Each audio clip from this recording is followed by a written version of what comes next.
Hello students. आज मैं लेकर आया हूँ क्लास 12 के केमिस्ट्री के सैम्पल पेपर के सॉल्यूशन, जो आपके आने वाले एग्जाम के लिए वेरी इंपॉर्टेंट रहेगा स्टूडेंट्स। चलिए स्टार्ट करते हैं। पहले क्वेश्चन को देखते हैं। The major product of acid catalyzed dehydration of 1 methyl cyclohexanol is. Student, इसका सही आंसर हो जाएगा option number B. Option number B is the right answer. देखते हैं स्टूडेंट, एसिड कैटेलाइज्ड डिहाइड्रेशन का मतलब होता है स्टूडेंट अल्कोहल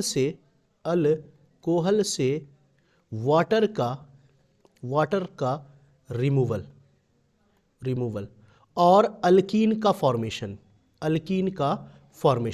ठीक है ना स्टूडेंट। अब कैसे होता है, तो आपके पास जो 1 मिथाइल साइक्लोहेक्सेनोल है ना, 1 मिथाइल साइक्लोहेक्सेनोल को देख लेते हैं। ये आपका इस पे OH है और इसी पर आपका मिथाइल ग्रुप है। जब इसको आप प्रोटोनेशन कराओगे H+ के प्रेजेंट में, तो आपको पता है ऑक्सीजन पे क्या होता है, लोन पेयर होता है। तो H+ ऑक्सीजन से एक लोन पेयर को रिसीव्ड करेगा, तो उसके साथ बॉन्ड बना लेगा। ये अगर यहाँ पर आपका बन जाएगा OH और इस पे प्लस और इस पे CH3। स्टूडेंट, आपको ये पता है कि ऑक्सीजन एक हाई इलेक्ट्रॉन निगेटिव एलिमेंट है, तो ऑक्सीजन पे प्लस चार्ज वेरी अनस्टेबल हो जाता है। तो ऑक्सीजन क्या करेगा, इस बॉन्ड को, ये वाले बॉन्ड को अपने ऊपर ब्रेक करेगा। तो ब्रेक करेगा तो यहाँ से आपका वाटर का रिमूवल होगा और एक इंटरमीडिएट बनेगा कार्बोकेटाइन। तो स्टूडेंट, एक चीज़ आपको ध्यान रखना है कि एसिड कैटेलाइज्ड डिहाइड्रेशन में कार्बोकेटाइन इंटरमीडिएट बनता है। ठीक है ना स्टूडेंट। अब क्या होगा कि ये कार्बोकेटाइन इस वाले कार्बन और इस वाले कार्बन तीनों से एक हाइड्रोजन को रिसीव्ड करेगा।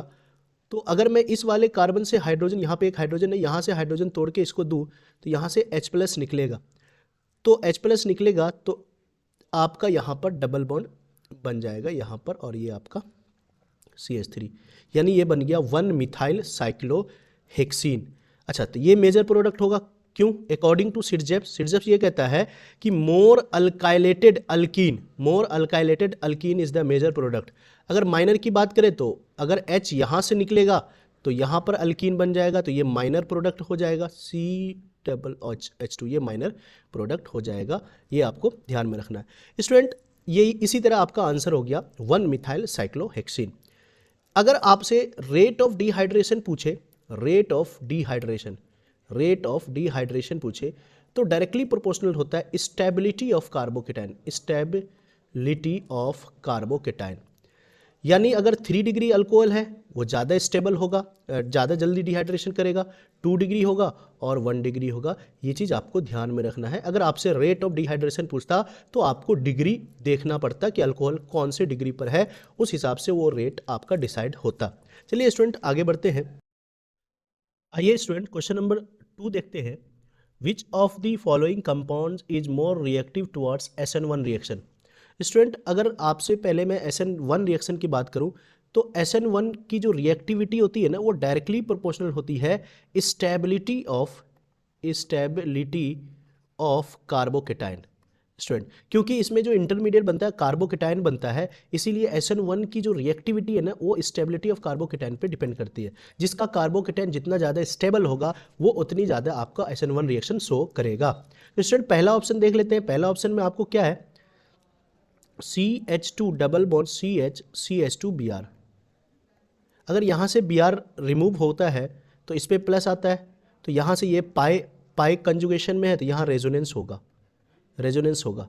क्वेश्चन नंबर, तो ये वाला पॉजिटिव मतलब स्टेबल होगा।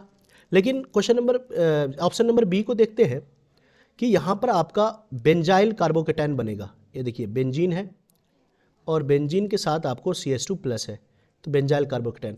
तो आपको पता है बेंजीन एक इलेक्ट्रॉन विड्रॉइंग ग्रुप है, तो यहाँ पर क्या करेगा, इससे रेजोनेंस होगा, बहुत अच्छा रेजोनेंस होगा यहाँ पर। तो इसका मतलब अगर A B में कंपेयर करेगा तो B अच्छा रेजोनेंस होगा, तो B ज़्यादा होना चाहिए। लेकिन C को देखते हैं स्टूडेंट, 2 बेंजीन ग्रुप है इसमें, यानी ये आपका एक हो गया और ये एक कार्बन है, इस पे प्लस है, Br में हटा दूँ तो ये आपका ये आपका हो जाएगा ये। तो यहाँ पर आपको दो बेंजीन ग्रुप है, ये कार्बोकेटाइन इधर से भी रेजोनेंस में पार्टिसिपेट करेगा, इधर से भी रेजोनेंस में पार्टिसिपेट करेगा, यानी ये ज़्यादा स्टेबल होगा, ये कार्बोकेटाइन ज़्यादा स्टेबल होगा। स्टूडेंट यहाँ की बात करें तो इसमें क्या है, एक आपका बेंजीन है और एक प्लस उस पर CH3 है, ये आपका है। तो स्टूडेंट यहाँ पर इधर से भी रेजोनेंस करे, लेकिन इधर एक अल्काइल ग्रुप है जहाँ पर इंडक्टिव इफेक्ट होगा, ये प्लस आई इफेक्ट से शो करेगा, प्लस आई। तो इस डी का जो स्टेबिलिटी है ना वो आपका सी से कम होगा। तो स्टूडेंट इसका सही आंसर होगा, ज़्यादा स्टेबिलिटी कार्बोकेटाइन कहाँ है, सी में, तो इसका सही आंसर हो जाएगा ऑप्शन नंबर सी, आपको ध्यान में रखना है। चलिए स्टूडेंट क्वेश्चन नंबर 3 को देखते हैं। क्वेश्चन नंबर 3 ये कह रहा है KMnO4 is coloured due to. Student अगर KMnO4 की बात करूं, KMnO4 तो आपको पता है Mn+7 स्टेट होता है, यहाँ पर मैग्नीज का +7 स्टेट होता है ऑक्सीडेशन स्टेट। +7 में अगर मैं इसका ऑक्सीडेशन स्टेट चेक करूं कि डी में कितना ऑर्बिटल, डी ऑर्बिटल में कितना इलेक्ट्रॉन है, तो स्टूडेंट आप करोगे तो D3D, इसका जो कन्फिग्रेशन होता है वो 3D5 4s2 होता है। तो स्टूडेंट अगर +7 की बात करूँ तो ये 7 इलेक्ट्रॉन यहाँ से रिमूव होगा, तो यहाँ पर 3D0 बचेगा, यानी डी ऑर्बिटल में कोई इलेक्ट्रॉन नहीं है, नो अनपेयर्ड इलेक्ट्रॉन। स्टूडेंट आपको पता है कि अगर अनपेयर्ड इलेक्ट्रॉन्स नहीं होता है डी ऑर्बिटल में तो वो कलर शो नहीं करता है, लेकिन तब भी KMnO4 पर्पल कलर शो करता है स्टूडेंट, पर्पल है ना, इसका कलर जो होता है ना वो स्टूडेंट पर्पल होता है। वो ऐसा क्यों होता है? क्या डी ट्रांजिशन से? नहीं, क्योंकि डी का और डी ऑर्बिटल में तो इलेक्ट्रॉन है ही नहीं, तो डी ट्रांजिशन तो होगा नहीं। Charge transfer from ligand to metal, हाँ, इसका सही आंसर हो जाएगा ऑप्शन नंबर बी स्टूडेंट, है ना, चार्ज का ट्रांसफर होता है फ्रॉम लिगैंड टू मेटल, ये चीज़ आपको ध्यान में रखना है। O2 का जो चार्ज ट्रांसफर होगा O2 से, है ना, O2 इलेक्ट्रॉन का ट्रांसफर करेगा, यानी चार्ज ट्रांसफर स्पेक्ट्रा अगर आप बोल सकते हो, तो O2 metal, central metal atom को ट्रांसफर करेगा इलेक्ट्रॉन, तो उसके वजह से यहाँ पर KMnO4 कलर शो करेगा, ठीक है ना स्टूडेंट। अच्छा यहाँ पर स्टूडेंट अगर K2Cr2O7 की बात करें, ये भी डी ब्लॉक का सबसे इंपॉर्टेंट कंपाउंड है K2Cr2O7, ये भी कलर्स कंपाउंड होता है। इसके भी अगर मैं इसका स्टेट की बात करूं, ये क्रोमियम +6 होता है इसमें, और इस केस में भी डी में कोई इलेक्ट्रॉन नहीं होता है स्टूडेंट, तो ये तब भी ये कलर शो करता है। ये इसका कलर होता है रेड ऑरेंज कलर होता है, जनरली ऑरेंज कलर होता है। ये कलर क्यों शो करता है student? Due to charge transfer spectra, ध्यान में रखना है, ठीक है ना स्टूडेंट। इनमें क्या होता है, जो चार्ज ट्रांसफर होता है O2 ligand to empty D orbital, उसमें चार्ज का ट्रांसफर होता है। इसके वजह से ड्यू टू दिस K2Cr2O7 एक कलर्ड कंपाउंड होता है जस्ट लाइक अ KMnO4। ये चीज़ आपको ध्यान में रखना है, KMnO4 और K2Cr2O7 का आपका कॉन्सेप्ट याद रखना है, ठीक है। क्वेश्चन नंबर 4 देखते हैं, which radioactive isotope would have the longer life O15 और O19। स्टूडेंट बोला है किस आइसोटोप का लॉन्गर लाइफ, हाफ लाइफ होगा, हाफ लाइफ किसका ज़्यादा होगा? स्टूडेंट रेडियो एक्टिविटी है तो हाफ लाइफ आप जानते हो फॉर्मूला होता है 0.693/K। के आपका रेट कांस्टेंट है, ये आपका रेट कांस्टेंट है, ध्यान में रखना है, ठीक है ना। अब आपको पता है T half inversely proportional to rate constant है, तो जिसका रेट कांस्टेंट कम होगा उसका टी हाफ ज़्यादा होगा। स्टूडेंट साफ साफ दिख रहा है कि जो O15 है इसका रेट कांस्टेंट है 5.63 × 10⁻³ पर सेकंड इनवर्स, है ना, और जो आपका O19 है इसका रेट कांस्टेंट है 2.3 × 10⁻²। तो रेट कांस्टेंट किसका कम है स्टूडेंट? O15 का। तो जिसका रेट कांस्टेंट कम होगा उसका हाफ लाइफ ज़्यादा होगा, तो इसका सही आंसर हो जाएगा option number A is the right answer. ये चीज़ आपको ध्यान में रखना है स्टूडेंट। एक चीज़ और मैं आपसे बात करूं, ये जो क्वेश्चन है वो फर्स्ट ऑर्डर रिएक्शन का है, फर्स्ट ऑर्डर रिएक्शन का है। तो स्टूडेंट अगर फर्स्ट ऑर्डर का के का यूनिट पूछे तो आता है सेकंड इनवर्स।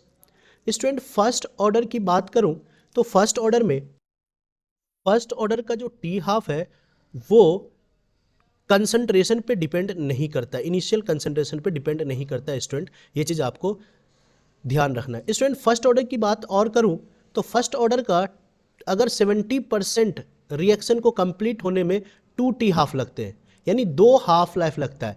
अगर 87.5% को कंप्लीट होने में स्टूडेंट 3 टी हाफ लगते हैं, ये चीज़ आपको याद रखना, डायरेक्ट ऑब्जेक्टिव में काम आएगा। और 99.9% रिएक्शन कंप्लीट होने में स्टूडेंट फर्स्ट ऑर्डर का अगर रिएक्शन है तो 10 टी हाफ लगते हैं, ये चीज़ आपको ध्यान में रखना है स्टूडेंट। अच्छा स्टूडेंट, एक चीज़ और मैं बताऊं, अगर आपसे यूनिट ऑफ के के बारे में पूछे, यूनिट के मतलब अगर जीरो ऑर्डर का यूनिट के का यूनिट फर्स्ट ऑर्डर का, सेकंड ऑर्डर का, तो यूनिट ऑफ के इसका फॉर्मूला होता है स्टूडेंट, ध्यान में रखना, मोल लीटर इनवर्स पे power 1 minus N into second inverse. यहाँ पर एन क्या है आपका, ऑर्डर ऑफ रिएक्शन, ये चीज़ आपको ध्यान में रखना है। तो अगर आपसे सेकंड ऑर्डर का रेट कांस्टेंट का यूनिट बोले तो एन का वैल्यू सेकंड रखना है, फर्स्ट ऑर्डर का बोले तो एन का वैल्यू 1, जीरो ऑर्डर का बोले तो एन का वैल्यू 0 रखना है, तो उसके करस्पॉन्डिंग आपको यूनिट ऑफ के मिलता जाएगा। चलते हैं स्टूडेंट आगे बढ़ते हैं, क्वेश्चन नंबर 5 को देखते हैं। क्वेश्चन नंबर 5 ये कह रहा है, the molar conductivity of CH3COH at infinite dilution is 390 siemens centimetre square per mole. Using the graph and given information, the molar conductivity of CH3COOK will be। Student आपको पता है, तो अगर मोलर कंडक्टिविटी आपको चाहिए CH3COOK का, तो आपको लगाना पड़ेगा स्टूडेंट कोहलराज लॉ। ये क्या बोलता है स्टूडेंट कि molar conductivity at infinite dilution is equal to the sum of molar ionic conductance of cation and anions. ठीक है ना स्टूडेंट, किसी का आपको मोलर कंडक्टिविटी निकालना है तो उसके केटायन और एनायन के मोलर कंडक्टिविटी के सम के इक्वल होगा। तो आपको स्टूडेंट निकालना किसका है, CH3COOK का इन्फिनाइट डाइल्यूशन पे। तो स्टूडेंट क्या करना है, मोलर कंडक्टिविटी ऑफ CH3COH, ठीक है ना, माइनस कर देना है स्टूडेंट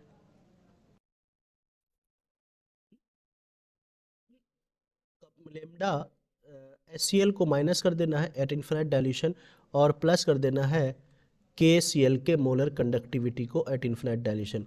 तो स्टूडेंट इसका वैल्यू तो आपको पता है कितना है, 390 माइनस HCl का molar conductivity at infinite dilution निकालना है स्टूडेंट। HCl ये है, ग्राफ के अकॉर्डिंग देखो तो आपका ग्राफ HCl कितना है 425, तो माइनस 425 अब प्लस KCl का मोलर कंडक्टिविटी आप निकालोगे तो 170 और 125 के बीच में यानी 50 का डिफरेंस है, तो उसका बीच का वैल्यू 150 होगा। तो स्टूडेंट आपको 150 ऐड कर देने हैं। तो स्टूडेंट अगर इसको आप कैलकुलेट करोगे तो आपका वैल्यू आ जाएगा 115 सीमेन सेंटीमीटर स्क्वायर पर मोल। ये चीज़ आपको ध्यान में रखना है स्टूडेंट, ठीक है। तो इसका सही आंसर हो जाएगा option number B is the correct option, ये चीज़ आपको ध्यान में रखना है स्टूडेंट। एक चीज़ आपको मैं इंपॉर्टेंट बता दूं, आपके 12th एग्जाम के लिए कोहलराज लॉ पे क्वेश्चन आना बिल्कुल ही कंपलसरी है, यानी स्टूडेंट कोहलराज लॉ से क्वेश्चन देता ही देता है। तो ये चीज़ आपको ध्यान में रखना है, कोहलराज लॉ बहुत ही इंपॉर्टेंट टॉपिक है इलेक्ट्रोकेमिस्ट्री का, ध्यान में रखना है इस चीज़ को स्टूडेंट, ठीक है ना। आगे बढ़ते हैं स्टूडेंट, क्वेश्चन नंबर नेक्स्ट को देखते हैं। ये जो क्वेश्चन नंबर 5 है वो विजुअली चैलेंज लर्नर्स के लिए है। इसमें क्या बोल रहा है question, what is the molar conductance at infinite dilution of sodium chloride if the molar conductance at infinite dilution of sodium plus NCl minus ions are 5.51.12 into 10 power minus 4 and 73.54 into 10 power minus 4 respectively.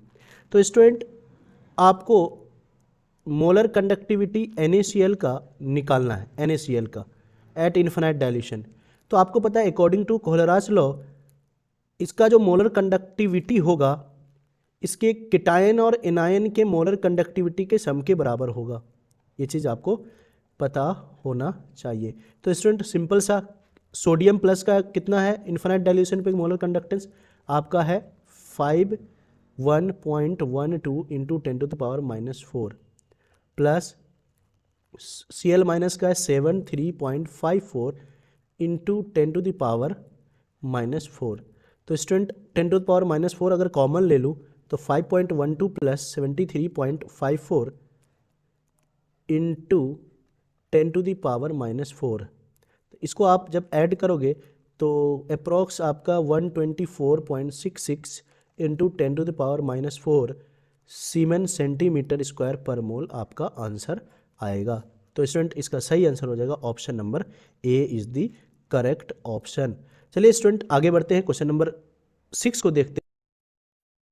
Question number 6 ये कह रहा है for a reaction A plus 2b AB2 बना है, order with respect to reactant A is 2। A के respect में order of reaction दे रखा है 2 और with respect to reactant B what will be the change, मतलब बी का यहाँ पे नहीं दे रखा है, एरर है, थोड़ा हो सकता है। तो बी का अगर मैं कुछ नहीं दे रखा है तो मैं 0 मान सकता हूँ, ठीक है ना। What will be the change in rate of reaction if the concentration of A is doubled and B is half. तो स्टूडेंट अगर मैं according to rate law rate लिखूँ तो के concentration of a to the power x and concentration of b to the power y। x a के respect में order of reaction है, y b के रिस्पेक्ट में ऑर्डर ऑफ रिएक्शन है। तो स्टूडेंट अगर यहाँ पे अकॉर्डिंग टू क्वेश्चन x का वैल्यू दो दे रखा है और y का वैल्यू नहीं कुछ दे रखा है, यानी b के रिस्पेक्ट में ऑर्डर आपको 0 ले लेना है क्योंकि यहाँ पर एरर दिख रहा है। तो अगर मैं बात करूँ तो अब जो रेट जैसे ऑर्डर 2 हुआ तो रेट जो है ना, नया रेट बोल रखा ए का कंसंट्रेशन डबल हो गया, ए का कंसंट्रेशन डबल हो गया यानी ए से 2 हो गया, तो इसका ऑर्डर 2 है। तो बी का तो 0 हो जाएगा, बी का हाफ हुआ तो उस पर 0, ऑर्डर ऑफ रिएक्शन 0 हो जाएगा। तो स्टूडेंट जो रेट होगा, रेट वो हो जाएगा 4k टाइम्स ए का होल स्क्वायर। तो इसका मतलब हो गया कि जो रेट है ना वो 4 टाइम्स इंक्रीज हो जाएगा पहले के मुकाबले में। तो इसका सही आंसर हो जाएगा option number A is the correct answer. चलिए स्टूडेंट आगे बढ़ते हैं। क्वेश्चन नंबर 7 ये कह रहा है arrange the following in the increasing order of their boiling points. तो ब्यूटानामाइन है, एन डाइमिथाइल इथेनामाइन है, एन इथाइल इथेनामाइन है। तो स्टूडेंट एन पे इथाइल इथेनामाइन है, तो ये इसका जो अगर मैं स्ट्रक्चर ड्रॉ करूं ब्यूटानामाइन, तो ब्यूटानामाइन का करूं तो CH3 CH2 CH2 CH2 NH2, ये आपका ब्यूटानामाइन है। N dimethyl ethanamine, N dimethyl ethanamine का करूँ अगर मैं तो एन पे इधर CH3 इधर CH3 और CH2 CH3, तो ये हो जाएगा आपका एन डाई मिथाइल इथेनामाइन, ठीक है ना स्टूडेंट। उसके बाद अगर सी की बात करूँ एन इथाइल यानी एन पे आपका C2H5 है इथाइल और इथेनामाइन ये CH2 CH3 है। स्टूडेंट आपको पता है ये 1 डिग्री अमाइन है, ये 1 डिग्री अमाइन होता है, ठीक है ना स्टूडेंट।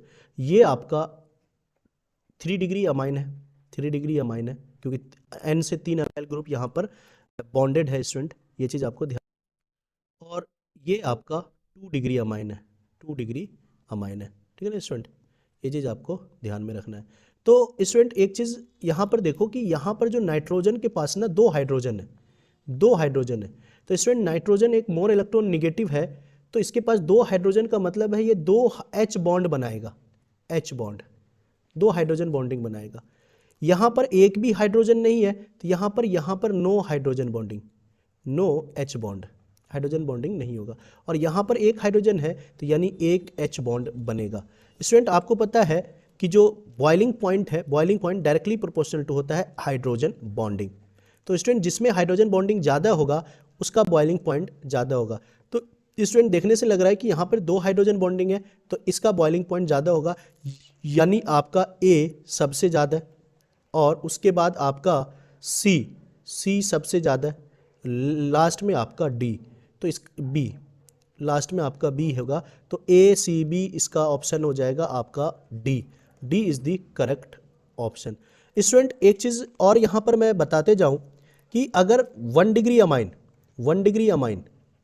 और 2 डिग्री अमाइन और 3 डिग्री अमाइन में बेसिसिटी ऑर्डर पूछता, बेसिसिटी ऑर्डर बेसिसिटी ऑर्डर आपसे पूछा जाए तो स्टूडेंट अगर अमाइंस गैसियस फॉर्म में है तो बेसिसिटी ऑर्डर हो जाएगा 2, सबसे ज़्यादा हो जाएगा 3 डिग्री का, देन 2 डिग्री का, देन 1 डिग्री का। ये चीज़ आपको ध्यान में रखना है स्टूडेंट, ठीक है ना। अच्छा स्टूडेंट एक चीज़ और बताओ, अगर वो लिक्विड फेज में हो, अमाइंस अगर लिक्विड फेज में हो तो स्टूडेंट ऑर्डर थोड़ा सा चेंज होगा, तब बेसिसिटी ऑर्डर उल्टा हो जाता है, 1 डिग्री ज़्यादा होगा, 2 degree amine, then 3 degree amine, है ना। यहाँ जो फैक्टर काम करता है वो सॉल्वेशन का फैक्टर काम करता है, ये चीज़ आपको ध्यान में रखना है। यहाँ जो फैक्टर काम करता है स्टूडेंट वो प्लस आई इफेक्ट बढ़ जाता है अल्काइल ग्रुप के वजह से 3 डिग्री पर, तो इसलिए इलेक्ट्रॉन का डोनेशन आसानी हो जाता है नाइट्रोजन के लिए, इसीलिए 3 डिग्री अमाइंस मोर बेसिक होता है देन 2 डिग्री अमाइन से। तो स्टूडेंट इस बात को आपको ध्यान में रखना है। आगे बढ़ते हैं स्टूडेंट, क्वेश्चन नंबर 8 कह रहा है student the CFSE of COCl whole six -3 is 18,000 centimetre inverse. तो आपको क्रिस्टल फील्ड स्टेबलाइजिंग एनर्जी आपको COCl4 के बारे में आपसे पूछा है। तो स्टूडेंट आपको पता है यहाँ पर लिगैंड 6 है, यानी ये ऑक्टाहेड्रल कॉम्प्लेक्स बनाएगा, ऑक्टाहेड्रल कॉम्प्लेक्स बनाएगा, और ये लिगेंड का नंबर 4 है, यानी ये टेट्राहेड्रल कॉम्प्लेक्स बनाएगा, टेट्राहेड्रल कॉम्प्लेक्स बनाएगा।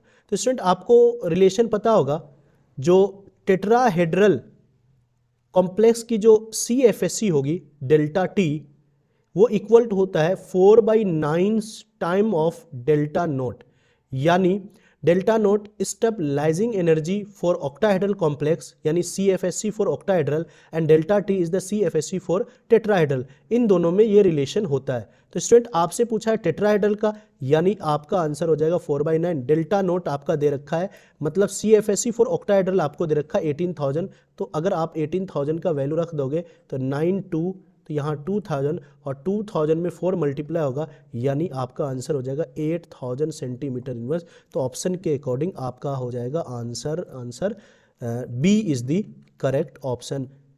चलते हैं स्टूडेंट क्वेश्चन नंबर नेक्स्ट को देखते हैं। क्वेश्चन नंबर 9 देखते हैं student, what would be the major product of the following reaction.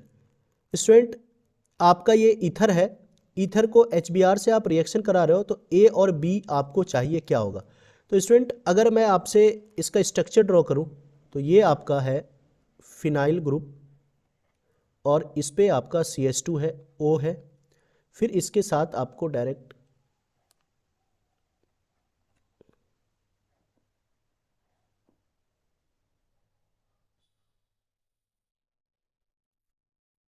Student ये स्ट्रक्चर है, और आप इसको HBr से रिएक्शन करा रहे हो, यानी ये H+ है और ये Br- है।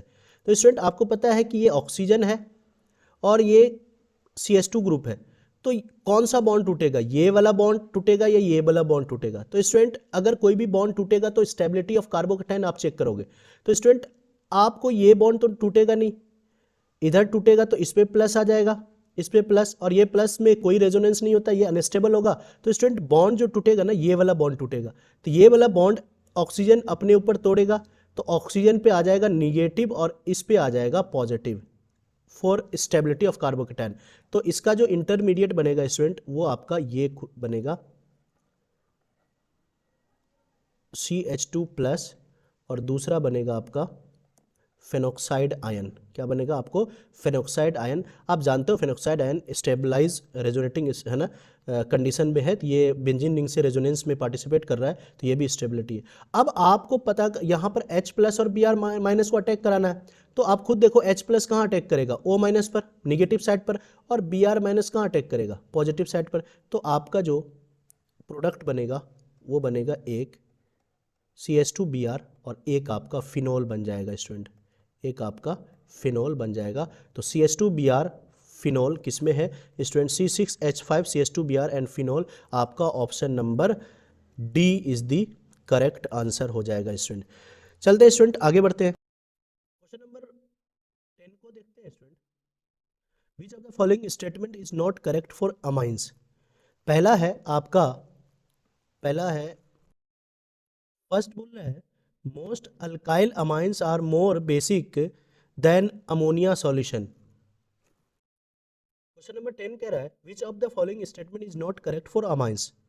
पहला ऑप्शन है most alkyl amines are more basic than ammonia solution.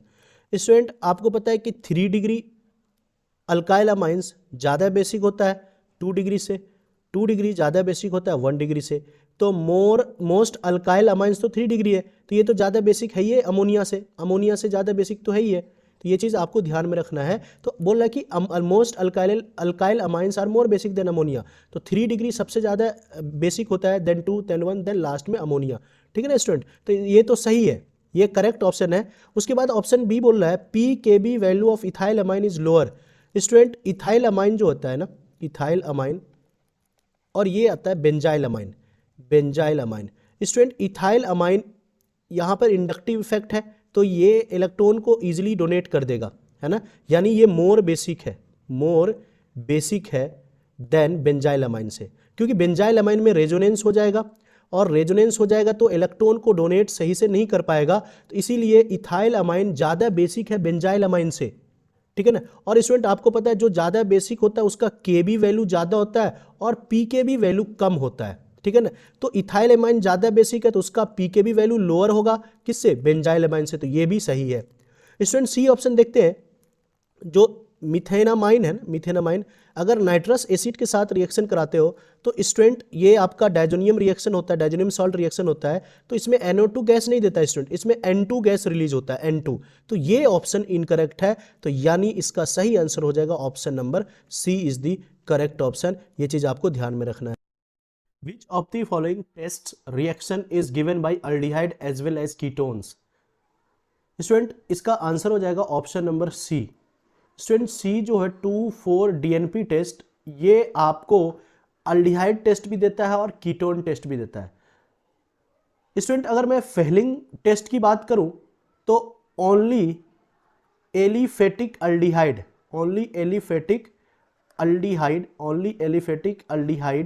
ये टेस्ट देता है, नॉट एरोमेटिक, यानी एरोमेटिक अल्डिहाइड आपका फेहलिंग टेस्ट नहीं देता है, ये चीज याद रखिएगा, ओनली एलिफेटिक अल्डिहाइड देता है। स्टूडेंट टॉलेंट टेस्ट की बात करें, टॉलेंट टेस्ट है ना, ये अमोनिकल सिल्वर नाइट्रेट इसका रिएजेंट का नाम है AgNH3 का होल ट्वाइस प्लस। ठीक है स्टूडेंट, ये आपका टॉलेंस रिएजेंट है। स्टूडेंट टॉलेंस रिएजेंट भी ओनली अल्डिहाइड को ऑक्सीडाइज करेगा, यह चीज याद रखिएगा। स्टूडेंट अल्डिहाइड कौन सा, दोनों, एलिफेटिक अल्डिहाइड भी एंड एरोमेटिक अल्डिहाइड, यानी टॉलेंस टेस्ट जो है ना, एलिफेटिक अल्डिहाइड में भी पॉजिटिव टेस्ट देगा और एरोमेटिक अल्डिहाइड में भी पॉजिटिव टेस्ट देगा। तो स्टूडेंट अगर आपसे एक क्वेश्चन पूछ ले कि भाई ये बेंज अल्डिहाइड है, ये बेंज अल्डिहाइड CHO, तो अगर यहां पर लिख दे टॉलेंस रिएजेंट और यहां लिख दे आपका फेहलिंग रिएजेंट, तो टॉलेंस रिएजेंट आपका अल्डिहाइड टेस्ट देता है, लेकिन फेहलिंग रिएजेंट आपको एरोमेटिक अल्डिहाइड टेस्ट नहीं देगा, ये चीज आपको ध्यान में रखना है। चलिए स्टूडेंट एक और है कैनिजारोज रिएक्शन, इसकी बात कर लेते हैं। स्टूडेंट कैनिजारोज रिएक्शन आपको पता है, 2 मॉलिक्यूल अल्डिहाइड, जैसे example CHO having no alpha hydrogen, यानी वैसे अल्डिहाइड जिसके पास अल्फा हाइड्रोजन नहीं है, अगर उसको कंसंट्रेटेड अल्कली के साथ हीट किया जाए तो एक मॉलिक्यूल ऑक्सीडाइज होगा कॉरस्पॉन्डिंग कार्बोक्सिलिक सॉल्ट में, यानी इसका जो सॉल्ट बनेगा K+, और दूसरा मॉलिक्यूल रिडक्शन होगा अल्कोहल में CH3OH, यानी एक मॉलिक्यूल ऑक्सीडाइज होगा और एक मॉलिक्यूल आपका रिड्यूस होगा, तो इसका मतलब ऑक्सीडेशन और रिडक्शन दोनों सेम मॉलिक्यूल का हो रहा है। तो कह सकते हैं आप कि कैनिजारोज रिएक्शन एक डिस्प्रोपोर्शनेशन रिएक्शन होता है। याद रखिएगा कैनिजारोज रिएक्शन कौन सा अल्डिहाइड देगा, जिसके पास अल्फा हाइड्रोजन नहीं है, फॉर एग्जांपल आपका मिथेनॉल या C6H5CHO बेंज अल्डिहाइड, ये दोनों आपका कैनिजारोज रिएक्शन शो करेगा क्योंकि इसके पास अल्फा हाइड्रोजन नहीं है, ये चीज आपको ध्यान में रखना है। चलते हैं स्टूडेंट आगे बढ़ते हैं। क्वेश्चन नंबर 12 को देखते हैं student. Arrhenius equation can be represented graphically as follows. Student आपका ये आर्हेनियस इक्वेशन के इस पे ग्राफ दे रखा है। आपको पता है स्टूडेंट आर्हेनियस जो इक्वेशन होता है वो k equal to rate constant equal to होता है a into E to the power minus E A by R T, ये होता है। अगर स्टूडेंट ये आर्हेनियस इक्वेशन है तो अगर मैं आपको ग्राफ दिया हुआ लॉग के और 1/t के बीच का ग्राफ दिया हुआ है तो बोथ साइड अगर मैं ln के लूँ लॉग लूँ तो ये आ जाएगा आपका student ln a minus E A by R into 1/t, ठीक है ना। लॉग का प्रॉपर्टीज हमने लगाया तो स्टूडेंट आप कह सकते हो ये y है क्योंकि y एक्सिस पे इक्वल टू, ये कह सकते हो ये c माइनस एम एक्स क्योंकि 1x 1/t के बीच का ग्राफ है, तो यानी स्लोप क्या है माइनस m, यानी ये स्लोप का रोल कर रहा है माइनस ई ए बाई, यानी स्लोप आपका minus E A by R हो गया। और सी वाई इंटरसेप्ट होता है तो आपसे क्वेश्चन में पूछा है कि ln a इसका वाई इंटरसेप्ट होगा, यानी आपको इंटरसेप्ट पूछा है इस ग्राफ में कि भाई इंटरसेप्ट क्या होगा और आपका ग्राफ का स्लोप क्या होगा, तो इसका सही आंसर हो जाएगा option number C is the correct option. Student इसी फॉर्मूले में एक चीज आपको मैं बता दूं कि अगर टेम्परेचर इंक्रीज होगा है ना तो rate constant of the reaction भी इंक्रीज होगा, ये चीज भी आपको ध्यान में रखना है। यानी रेट कांस्टेंट टेम्परेचर पे डिपेंड करता है, ये चीज आपको ध्यान रखना है। चलिए स्टूडेंट आगे बढ़ते हैं। क्वेश्चन नंबर ये जो क्वेश्चन नंबर 12 है ना स्टूडेंट, ये विजुअली चैलेंज लर्नर्स के लिए है। ये क्वेश्चन ये बोल रखा है कि एक रिएक्शन है 2a + 2b से A2B2 फॉर्मेशन करा है और रेट एक्सप्रेशन दिया हुआ है। रेट एक्सप्रेशन आपको दे रखा है, rate equal to k concentration of A का square into concentration of B. तो आपको पता है स्टूडेंट अगर रेट लो आपको लिखा हुआ है तो इसका जो पावर होता है उसका जो एडिशन होता है वो ऑर्डर ऑफ रिएक्शन होता है, यानी ये जो रिएक्शन है वो थर्ड ऑर्डर का है। तो थर्ड ऑर्डर का है तो आपसे बोला है रेट कांस्टेंट का यूनिट क्या होगा। रेट कांस्टेंट स्टूडेंट मैंने आपको बताया था कि रेट कांस्टेंट का जो यूनिट होता है यूनिट ऑफ के, उसका जनरल एक्सप्रेशन का फॉर्मूला होता है मोल लीटर इनवर्स पे power 1 minus N into second inverse. अब n यहाँ पर ऑर्डर ऑफ रिएक्शन है तो ऑर्डर ऑफ रिएक्शन यहाँ पर 3 है तो हम 3 रखते हैं। मोल लीटर इनवर्स पे पावर 1 माइनस 3 यानी -2 सेकेंड इनवर्स। तो स्टूडेंट -2 अब सब पे जाके मल्टीप्लाई होगा तो मोल -2 लीटर पे पहले से माइनस है, माइनस माइनस प्लस होगा यानी लीटर स्क्वायर और आपका सेकंड इनवर्स। तो मोल -2 लीटर स्क्वायर सेकंड इनवर्स किस ऑप्शन में स्टूडेंट, इसका option number D is the correct option.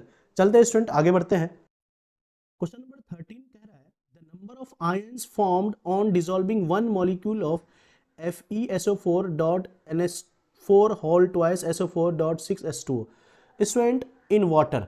यानी आपको जब FeSO4 डॉट NH4 का whole twice SO4 dot 6H2 इसका अगर एक मॉलिक्यूल वाटर में डिसॉल्व करा जाए तो कितना आयंस बनेगा। तो स्टूडेंट अगर वाटर में आप डिसॉल्व कर रहे हो तो आप देख सकते हो कि SO4 कितने आयंस टूटेंगे।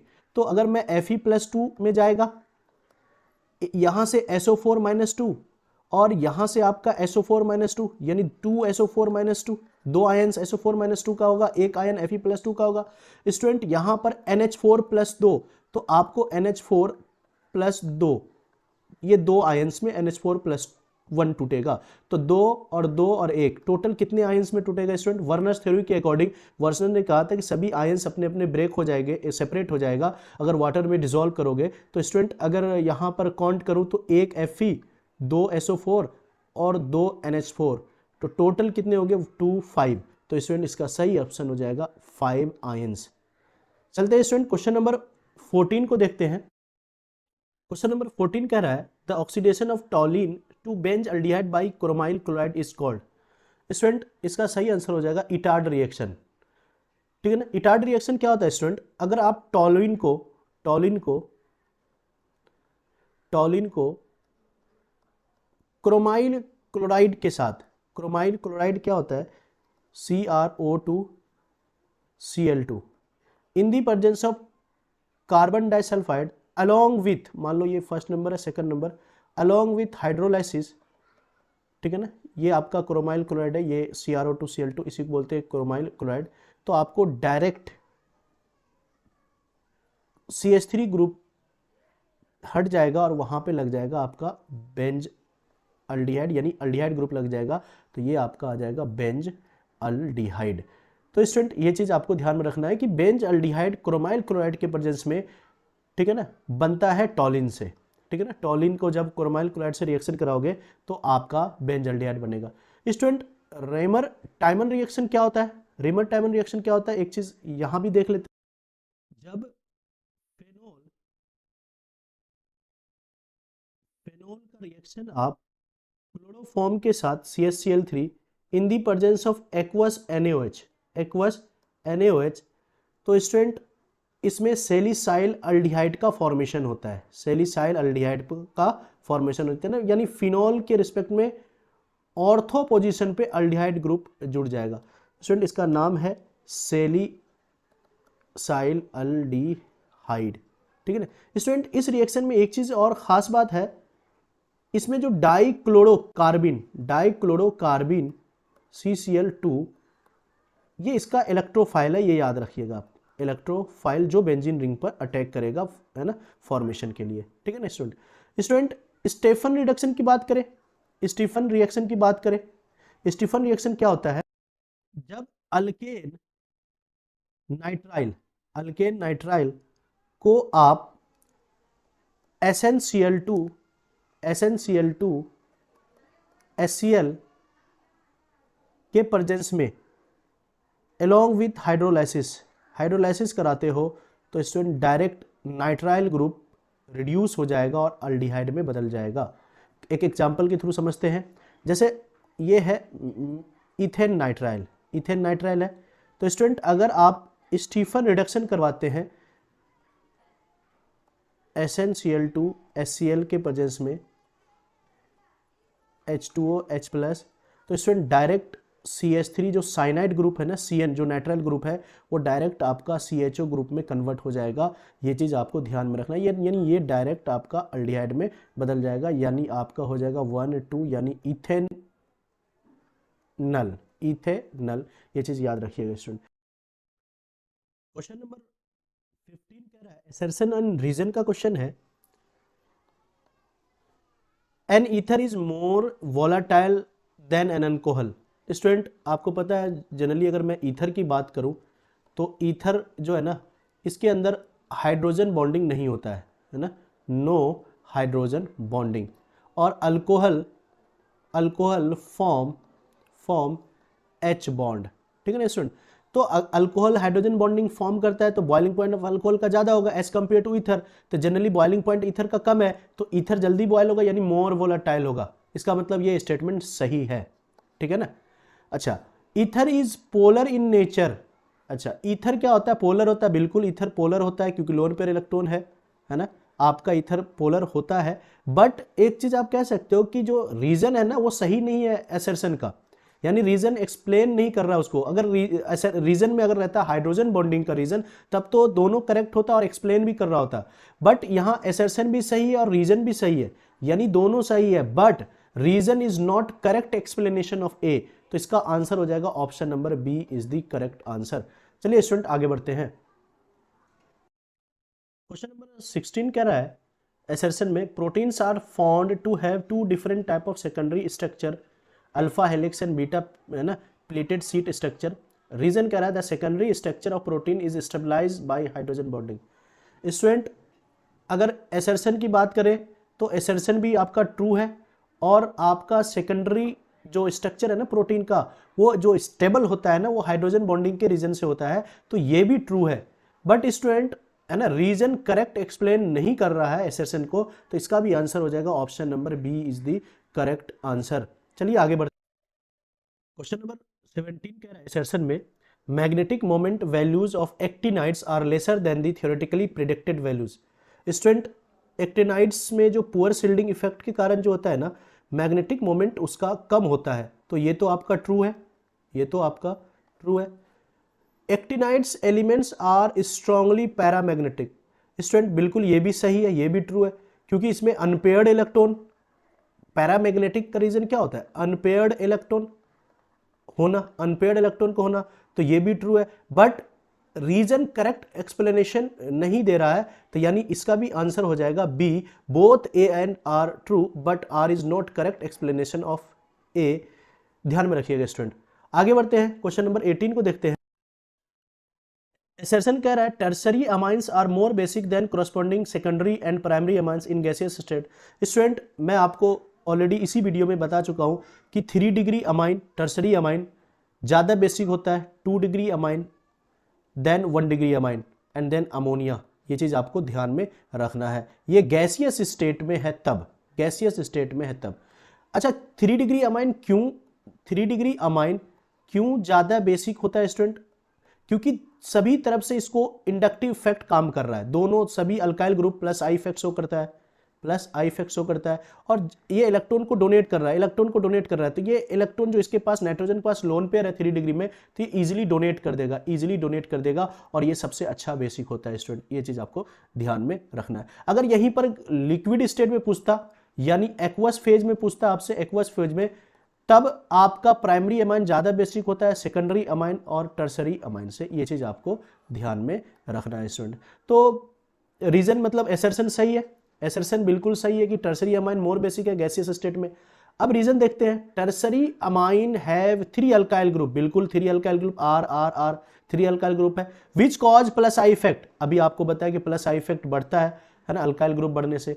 दैट मीन्स इसका सही आंसर हो जाएगा option number A is the correct, यानी both assertion and reason are true, reason is the correct explanation of A। चलिए स्टूडेंट इसका आंसर हो जाएगा option number A is the correct answer.